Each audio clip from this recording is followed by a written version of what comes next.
ଯେତେବେଳେ ଆମକୁ କିଏ କହିଥାଏ ଯେ ଆମର ପୂର୍ବଜମାନେ ମାଙ୍କଡ଼ ଥିଲେ, ସେତେବେଳେ ଆମକୁ ବହୁତ ଅଜବ ଲାଗିଥାଏ ଆଉ ଜାଣିବାକୁ ଇଚ୍ଛା ହୁଏ ମାଙ୍କଡ଼ରୁ ମଣିଷ ହେବାର ଯାତ୍ରା କେମିତି ଥିଲା। ଆଜିର ଭିଡ଼ିଓରେ ଜାଣିବା କେମିତି ଥିଲା ମାଙ୍କଡ଼ରୁ ମଣିଷ ହେବାର ଯାତ୍ରା। ଆଜକୁ ପ୍ରାୟ କୋଟି କୋଟି ବର୍ଷ ପୂର୍ବେ ମାଙ୍କଡ଼ ଭଳି ଦେଖାଯାଉଥିବା ଜୀବଙ୍କର ସୃଷ୍ଟି ହୋଇଥିଲା। ଏମାନେ ନିଜ ମୁଣ୍ଡକୁ ପୁରା ସିଧା କରି ଅନେଇ ପାରୁଥିଲେ। ବାସ୍ ଏହି କାରଣରୁ ଦୁଇ ଗୋଡ଼ରେ ଚାଲିବାକୁ ମଧ୍ୟ ସେମାନେ ଚେଷ୍ଟା କରୁଥିଲେ। ଆଉ ଏଇଠାରୁ ହିଁ ଆରମ୍ଭ ହୋଇଥିଲା ମାଙ୍କଡ଼ରୁ ମଣିଷ ହେବାର ଯାତ୍ରା। ସମୟକ୍ରମେ ଏମାନଙ୍କର ପାଦ ଓ ହାତ ଧୀରେ ଧୀରେ ବିକଶିତ ହେବାକୁ ଲାଗିଥିଲା ଏବଂ ଏମାନେ ଧୀରେ ଧୀରେ ଗଛରୁ ଓହ୍ଲାଇ ଦୁଇ ଗୋଡ଼ରେ ଚାଲିବାକୁ ଲାଗିଲେ।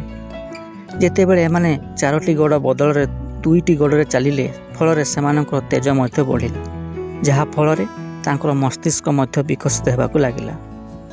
ସେମାନେ ପଥରର ବ୍ୟବହାର ଶିଖିଲେ ଏବଂ ପଥରରେ ବିଭିନ୍ନ ପ୍ରକାର ହାତ ହତିଆର ମଧ୍ୟ ତିଆରି କଲେ। ସେହି ହାତ ହତିଆର ସାହାଯ୍ୟରେ ସେମାନେ ନିଜକୁ ସୁରକ୍ଷିତ ରଖିଲେ ଆଉ ଜୀବଜନ୍ତୁ ମଧ୍ୟ ଶିକାର କରିବାକୁ ଲାଗିଲେ।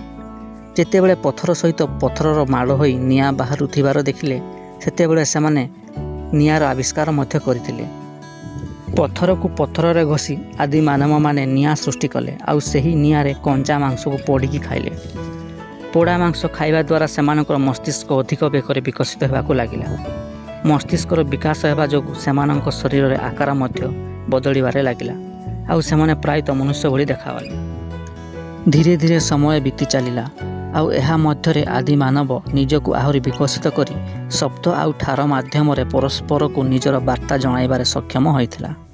ଏମିତି ଇଣ୍ଟରେଷ୍ଟିଂ ଭିଡ଼ିଓ ଦେଖିବା ପାଇଁ ଲାଇକ୍, ସେୟାର ଏବଂ ଆମ ଚ୍ୟାନେଲକୁ ସବସ୍କ୍ରାଇବ୍ କରନ୍ତୁ।